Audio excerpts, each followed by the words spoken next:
Hello, I'm here once again with Neil Petrie. Good to see you again, Neil.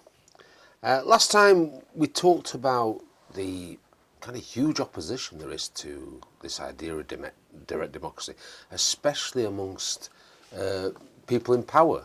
Why do you think that is? Well, as I expressed before, and cover it in the book, that the issue is that the politicians get well paid and have careers based around being in politics. And with direct democracy, a lot of the requirement for them to put in so much time and effort disappears, because they're not at the beck and call of their backers, they're at the beck and call of the people ultimately. So what happens is the kind of workload disappears, because the people aren't going to keep paying these people for self-important meetings to big themselves up and to get the decisions made that their backers want. So their backers should be the people, and there should be our decisions that they want. But it doesn't work that way. That's just the reality. And people look on politics as, I'll go in, I'll do some good. And that's how it should be. That's how it should be. And it is. For instance, the Swiss politicians, the political class there, they have MPs, but they only work 12 weeks of the year. It's a country basically 1.5 times the size of Scotland in population terms. So if you've got 12 weeks of the year is enough for a politician to work, who's paid a daily rate only. He's not getting a big fat salary, and he hasn't got a research bill and this payment and this expense. They don't have that. So he goes in and he does 3 weeks and does that 4 times a year, and where they thrash out the new laws they want for the people. So they know they've got to get it through the hurdle, or over the hurdle of a potential referendum. So they're very careful about what they do, and they're much more collegiate in their discussions. So you imagine in Scotland, you've got MPs in Westminster and you've got MSPs working in the Scottish Parliament. So you've got twice as many people, but they're also working 52 weeks of the year apparently. But the Swiss can do it with, no MSPs, for instance, just MPs, and they still only work 12 weeks of the year. So the political class know that their power base disappears to a large extent, which is a good thing, because it's not about the politicians, is it? And it's not about their backers. Now, that's a demonstration of direct democracy at its best, obviously. It's been honed over 175 years, this process. So a lot of the work has gone down to the local level, where decisions are made, as I've said to you before, about education, but many other things. And they even take it down to community level, which would be like parish council here, for instance. So, interestingly, there's an interesting story from one of our guys on the team, very experienced local politician, helped set up a prize-winning community centre in Northern Ireland. And so Stephen's helped do that years ago. He's moved and lived in England, and he became a councillor, a parish councillor. And then he thought, well, I'll try and get more representatives, or work as a representative in an adjoining council as well. So he offered himself up to the council. He said, you need a new one, I'll stand. And he explained what he was doing in his council, which was public meetings to get feedback and to give ideas to and fro between the two. Leaflets to say, can you give me feedback on what you want on this, so you can vote on these issues through bits of paper. So it's not even block vote, this is the old technology, you might say. So he got a 20% return. So people do want to have their say. When you do leafleting, if you're getting a 1% return, you're thinking that's okay, that's worth the effort. But when you're getting 20%, that's indicative of the dissatisfaction with the current system, isn't it? And because he's gone out, he said, I'm here as a direct democracy advocate, like the Georgia, who's running down in Portslade South. She's also advocating for direct democracy, and that is the 11th of January. There's a vote, and hopefully she'll do well in that. We're hoping, obviously, that she will win. That's the plan. But Stephen has seen what's happened is that when he goes along to this meeting you know, the feedback from the not only the councillors but also from council staff, paid staff, they're pretty horrified of what he's doing. The suggestion that you go out and you have public meetings, you get feedback, you go and put leaflets out to get votes back, and then you'll be directed by what your constituency actually want. The idea that people might decide something horrifies them. Horrified, and when he talks about, you could talk, and it'd be good for you to speak to him, and he basically looked at the budget side of things as well. He said, you can share budgets, because you could say you have a finance guy who's working for 2 councils now, but you get him cheaper. Yeah. Because he's, you don't need one guy, you don't need one there, they'll have their costs. And this has been done. I've seen this done in large ones down in London.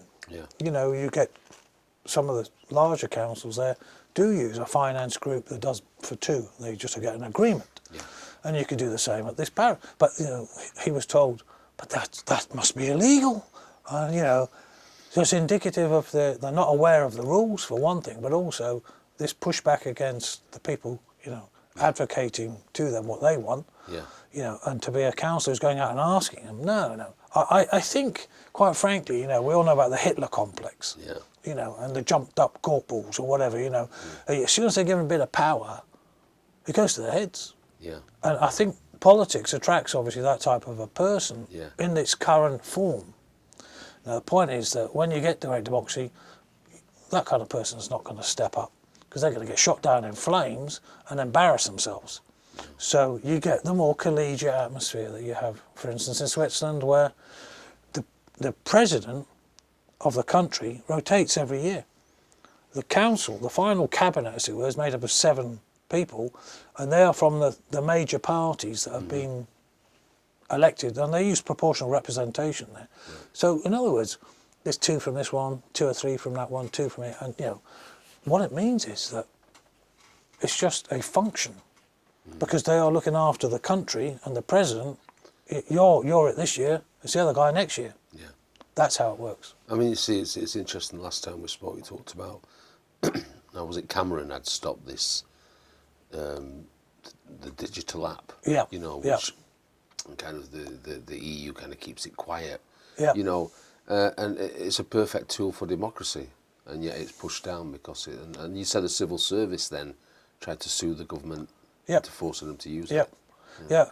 This was through research done by one of our guys, Yasso. So he looked at it and he went through all the emails. He started following the email trail and he discovered this stuff. So we had been looking at developing our own.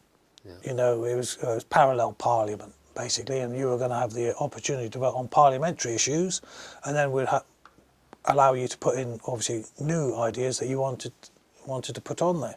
And that's what block vote is about, really. It's allowing people to put votes in at local level, at your council level. So if you're standing for the council, you can put these votes on there. Or if you're going to run as an MP, you can put votes on there. Because what this means is you're saying, what I did was I went around my local patch, I knocked a bunch of doors, and I just said, look, do you feel heard?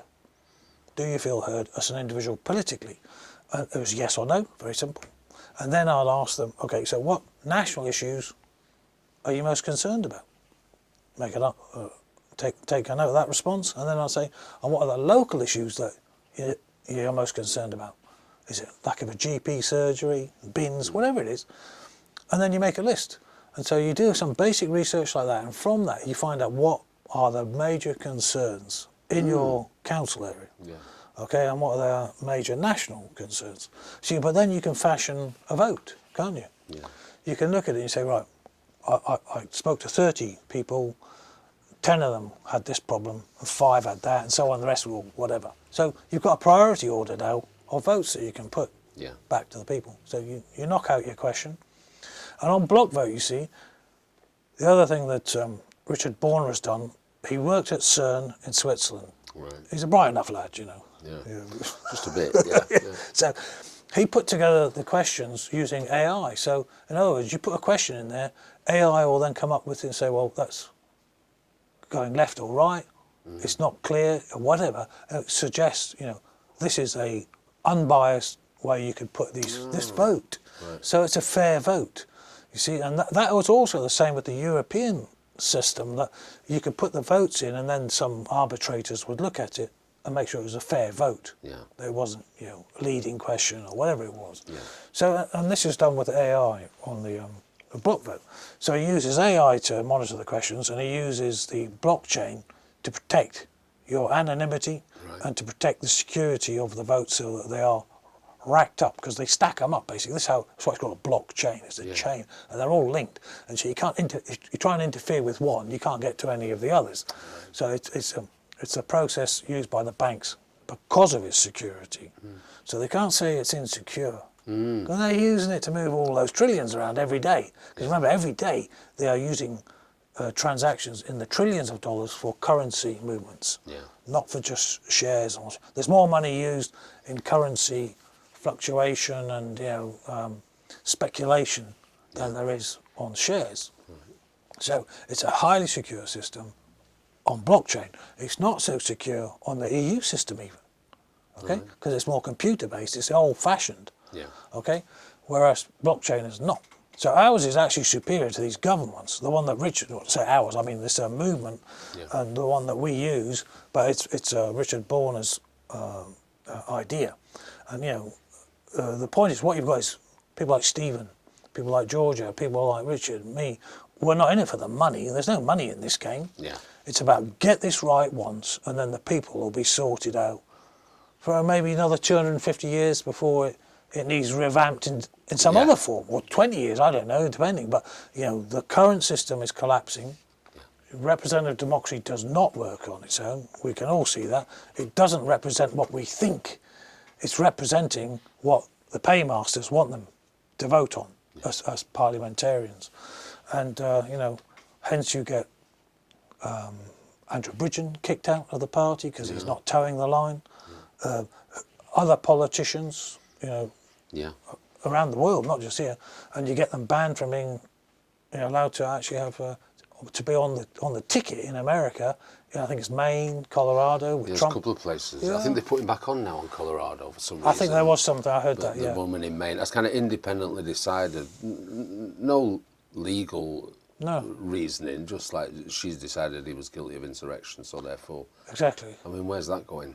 Well, it's very interesting, isn't it? One of the last chapters in my book was about Ray Epps. And you just say, if you say to someone on the left, well, who's Ray Epps and what was he doing? And part of the complex, almost certainly. I can't say that for sure, obviously, but anyone with any logical reasoning skills can sit there and look at the evidence of what happened on that date. And why the CCTV coverage was not allowed out, all of the news that's coming out now about the number of FBI agents there who were there, to stir things up. Who put the bombs there? These 2 pipe bombs. Where's the video of that? Who are these people? Have they been investigated? No. See, and that's why America is out of control now. I'm afraid, I don't trust their law enforcement whatsoever. Well, and the politicisation of the law afterwards, I think some of those people involved who were just there, got 20-year sentences or something. That's incredible, isn't it? Let's move on a little bit. I want you to talk again a bit more about your new book. It's you expand on this book on the kind of Mullah sharia theme. Do you want to tell us a little bit more about that? Yeah. Well, we can see what's going on across Europe now. And I think I saw the other day Swedish Democrats saying about destroying mosques that had housed these mullahs, as we call them for short, but they're ulema. In the Sunni terminology, they're ulema. These are the guides for the community. They are the jurists, the theologians, whatever you want to call them, but basically they're the ones who understand sharia. Okay, sharia is the foundation of the faith. It's not just the Quran. It's not just the life of Muhammad, okay, or his sayings, but it's the pulling together of these in sharia becomes, as they call it, it's the path to the watering place. Sharia, that's what it means. Where you go on your camel to get you water, just to live. And that is the sharia, and this is what it's about, is that it's everything you need in life. So there's a brilliant book on it, The Reliance of the Traveller, which is the greatest law manual in English that you can find. You've got Arabic on one side, English on the other. Approved by Al-Azhar, which is, the standard bearer for Sharia studies in the Islamic Sunni sect world. So this is where you'll find the laws espoused on the basis of a Shafi interpretation. There's 5 major law schools, they call it, and 4 are under the Sunni, the Hanafi, the Maliki, the Shafi, and the Hanbali. So there's these 4 major schools of jurisprudence, you might call them, for the Sunni, and the one remaining for the Shia, which is the Jafari, which, for instance, Khomeini was the lead theologian, jurist on that. So the foundation of the laws is how life is lived, really, for what you call devout Muslims. Of course, they're not all devout Muslims. There are some who do this, some who do that. They don't follow the Sharia all the time. But the bottom line is the themes are there, and within that, you have these 5 different punishments that are, seven different punishments that are set either in the Quran or by Muhammad. See, and one of them is genocidal, basically, which is that you kill all people who leave their religion. And it was in 2012, I think, Geoffrey Robertson wrote the book, or published the book, Mullahs Without Mercy, which was after his investigation of the execution of about 8,000 people in Iran. And they executed them in the prison over a period of about 1 or 2 months, I think it was, altogether. And this was because they had been members of basically the Communist Party, the Tudeh Party, okay? And the Tudeh had been involved in the revolution along with the Mullahs, but they were doing it from the good old left-wing, revolution. And then they found out actually these revolutionary Mullahs had a different idea, rather like today. Yeah, I was going to say today they think that's going to change. The left think that's going to change. Well, Marxism is always going to work next time, isn't it? But anyway, so the Mullahs executed these ex-Muslims, you see, because they questioned them all, and basically, if you said, my father was a communist, so he wasn't a Muslim, you went down that way and you lived. You just got imprisoned.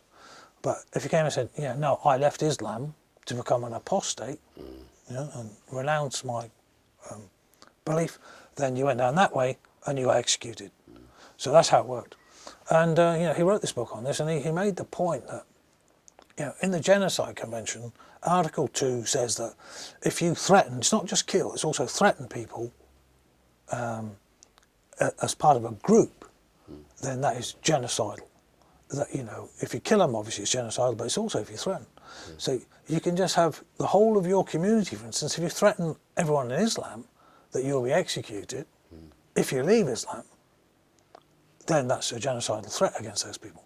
Let alone the fact that you've killed 8,000 in the prison, because they were communists and had left Islam, which is what happened. So it's a way of keeping people in line, really. And Yusuf al-Qaradawi, who was the most senior cleric, you might say, on the jurist on the Sunni side, most famous, because he used to work on Al Jazeera. He had a show there called Sharia and Life. And on that programme, he'd give this guidance, and it was the most popular programme on Sharia, in the world. He only died a couple of years back. And he said that if Islam had gotten rid of the apostasy laws, it would not have survived. So it shows how it was understood at that level that, this is how you keep people in the religion. And hence why, presumably, Geoffrey Robertson, KC now, who runs Doughty Chambers, he set it up. Amal Clooney works for him. Right. She's dealing with the Yazidi genocide case. So, he knows what he's doing. He's been at it a long time. And it was at one time the largest human rights legal practice in the world. I think it's now, he's dropped down, poor fellow, down to Europe's largest, But, he wrote the book and he explained that under the Article 2, that it's a threat, this, because he said that anyone who leaves a religion they were born into becomes part of a group that is protected under the Genocide Convention. So I looked at that and I went, oh, well, there you go then. You know, this is, that's of interest, I would have thought, to our political class, you know. But you don't hear this spoken about by any of them. And, you know, I just saw on some YouTube today about how the Muslim vote can be used, and these are Muslim clerics talking about this, you know, to swing, you know, the votes in certain areas. As a block vote, obviously. Yeah. But not in the block vote terms I'm talking about, No. with the apparatus, obviously. But, you know, so that's what you're looking at, this genocidal threat to the Muslims. As you and I know, we know these ex-Muslims, and many of them, and they're living in this country in hiding. Yeah. They've been attacked. How many have been killed? We don't know. You know, but we know they have been. You know, girls get killed because they call it honour killing, but part of that is sort of leaving the religion. I know that you've had some kind of connection with Geert Wilders, or some contact. Is this an idea that, do you think he's going to push because he's talked recently about Islam? Well, he was speaking about the apostasy laws very recently, wasn't he? I think it was, who was it, that Canadian fellow with Rebel News? Ezra Levant. Ezra Levant. Yeah. He was talking to him, and he brought up this issue. So you do hear it being brought up more now. Yeah. But I think, you know, the fact that I'm not sure that many understand that, you know, it's already been covered by, you know, one of the top legal minds in the genocide business, you might say. You know, and he made quite clear that those people are living under a threat. They're being threatened. Yeah. And the thing, what a lot of people won't realise is that, you know, as a member of the ulama, it was made quite clear in the Quran and also in the Hadiths, you know, what utterances of Muhammad, that you are to be guided by these people, by the ulama. So the community is the ummah, but the ulama are like the leading element, the mullahs, the mullahs. So these are the people who are espousing these laws. And how do you, sorry to interrupt that, you know, you say Jeffrey Robertson looked into this, said this is genocidal. How does it go from a person of his stature saying that to being implemented in law? What are the steps and why haven't they been taken? Well, there's a will, there's a way. Yeah. And there's no will, obviously, to, you know, look at that and to address it. Yeah. And we all know why. Yeah. Yeah, let's be clear. Yeah. You know, the politicians want the votes on the Labour side, and the others don't want to address anything that might upset, you know, that group. Yeah. So it reminds me really of the 30s. You know, you've got Winston Churchill stands up, and he's pushing for rearmament. Yeah. But and it wasn't just the politicians who were against Churchill. There was very, very senior civil servants didn't like what he was saying. And it should, I mean, again, you go back, Churchill was banned from the BBC in the 30s. Yeah. Yeah, you know, people think, oh, you know, it was the wilderness years, but they don't realise that the banning was going on back then. You know, it was cancel culture back in the 1930s. He used to do some of his broadcasts from Paris, and they had an aerial at the top of the Eiffel Tower, beaming into the UK. You know, so, you know, what we're going through is just a reminder. Yeah. I mean, history doesn't repeat itself; it does not. But you know, they say it rhymes sometimes. But you know, the reality is that obviously human beings have the same fallibility now that we had 2,000 years ago. But we've come some way, haven't we? You know, we have moved on. Yeah. You know, but if the political class is not representing the people, because you and I know, would the immigration issue be the same as it is today? Right. Of course it would not. No. You know, and so the threat to our ex-Muslims grows by the day. Yeah. As you bring in more people who believe in these old laws, that keeps freshening the pool, doesn't it? You're not draining the swamp, as it were, of these ideas. Yeah. So, and as Yusuf al-Qaradawi said, it would not exist without the apostasy laws. Yeah. It would not have survived, I think is what he said. Yeah. So, yeah. Do you think there'll be more success across Europe for politicians like Wilders? Do you think this is going to spread? I'm thinking about Marine Le Pen in France. Obviously, we've got the guy in Argentina. Yeah, look, it's unstoppable, Yeah. you know, in my opinion. Yeah. All right, but, you know, I've studied revolutions nearly all my life, you know, since I was 13, 14. I started studying the Soviet Union and communism, and I saw the threat from it early on. And so that's why I went in the military. You know, it's Cold War, do your bit, you know, face these people down. We won, you know. There was also the problems with Ireland, you know, that had come about, you know, when I was young. So you're in the military against, you know, the terrorism, you know, because in Northern Ireland, from my point of view, I looked at it, it was the majority was still voting to remain part of Britain. So that's democracy. It's imperfect. Hence why I'm not a utopian. Yeah. You know, I accept fully that, you know, and democracy's not perfect, but it can be made better. Hence what I'm doing. Yeah. You know, I believe it can be made better. So yeah, I think across Europe you've got the Swedish, you know, the Swedish Democrats. That's right. Yeah, they're the ones who are talking as they are. Wilders gets the highest vote they've ever had, you know. So he's now looking to obviously form a coalition. You've got Marine Le Pen, she's climbing in the polls, Macron's going down. ADF in You know, Germany. ADF in Germany. So it's a common theme. Yeah. But unfortunately, you know, rather as we found with World War II, it's got to get real bad often before it can improve. Yeah. But the aim with what we're doing in our campaigns, the direct democracy movement, is to see that the people start taking control to avoid these issues. And you know, as you know, Switzerland had a civil war in 1847. Friedrich Engels said they were brutal, brutish mountaineers, basically, not to be trusted in 1848. They came out with the use of the referendum, where the people would be allowed to have votes on any major constitutional issue. They later on made it even wider ranging. But these brutal mountain men have not had a war since 1847. It reminds me of Hillary Clinton, you know, deplorables. Yeah, you know, it's the same kind of thing, same kind of attitude to Exactly. It's interesting, isn't it? On the left, we're supposed to be about the people. Yeah.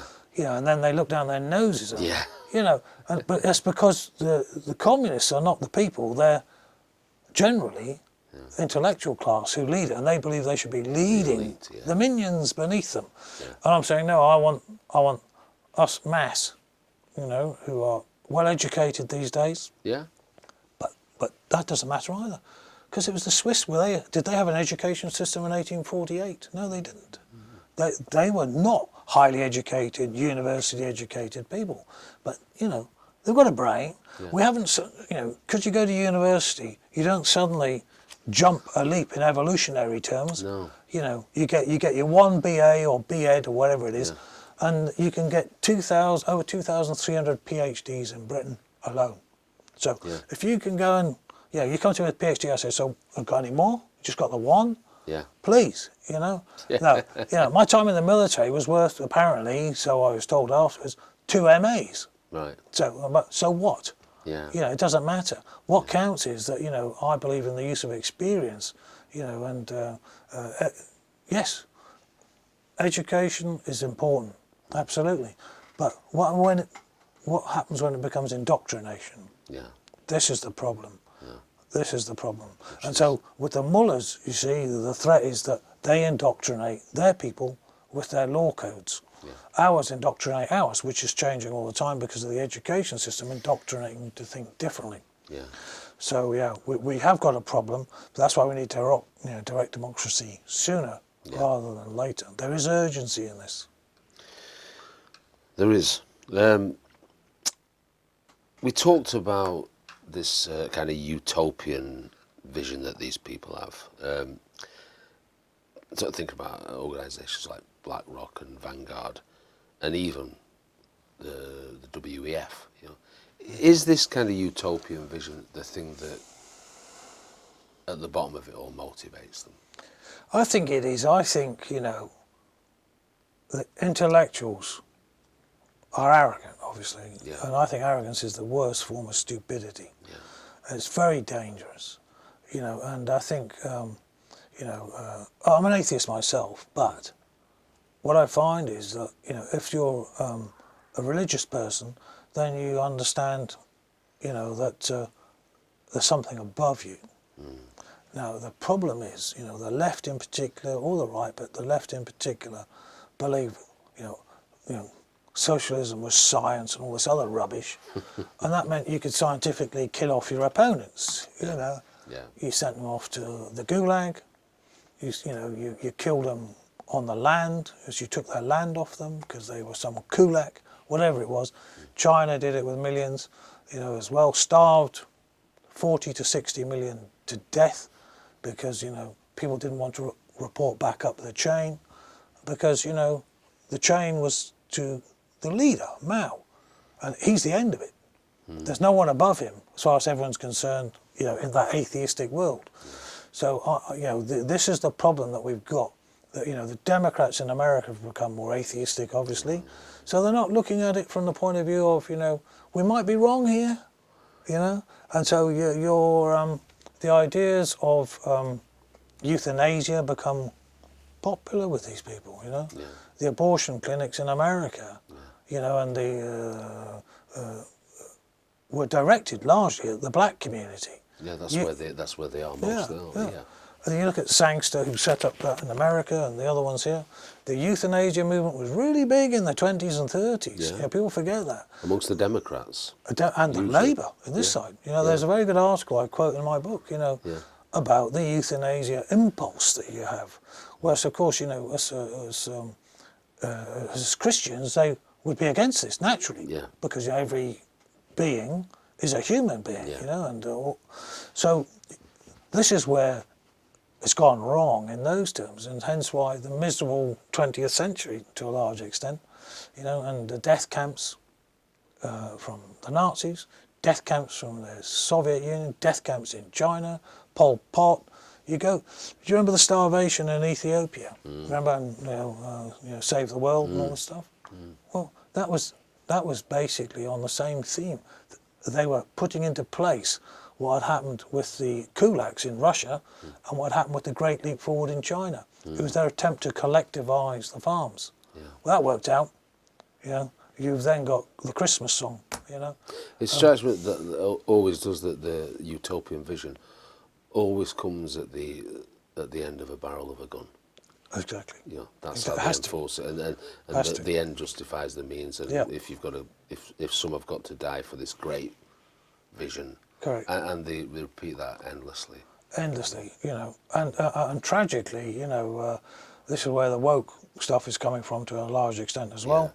It's this utopian vision, Yeah, well, hang on a minute, We've got a practical utopia, you might call it. There's that book by a Brit guy who moved to Switzerland, and he said, it may not be paradise, but it's as close as we're going to find. Yeah.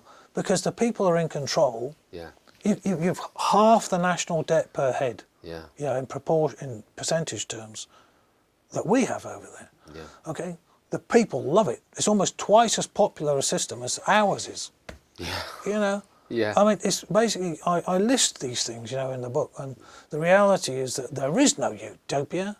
There's no heaven on earth. That's right. That's not happening. That's right. Human beings, we have our frailties, and I don't believe, we've evolved beyond, this these frailties. They are innate to our nature, and we're learning and we're trying to improve, but it seems to be that, people fall for these silver-tongued politicians. Yeah.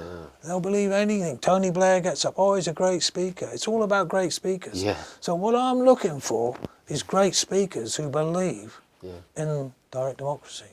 Yeah. That's what we need. We need these advocates, and at the local level, and we'll explain how simple the system is, but how beneficial it is to people. So that's what I'm looking for is, candidates all around this country who believe, that we're free because of sacrifice. Yeah. And it's sacrifice at every level. And that paid off to get us this close. That's why my book's called One Vote Away. Because, if we can take control of that parliament once, with one vote eventually, that's all it requires under the 2010 Parliamentary Act. Yeah. You take over that House of Commons with enough people, independents, whoever, to swing this so that we have a direct democracy vote in the UK to set up that platform.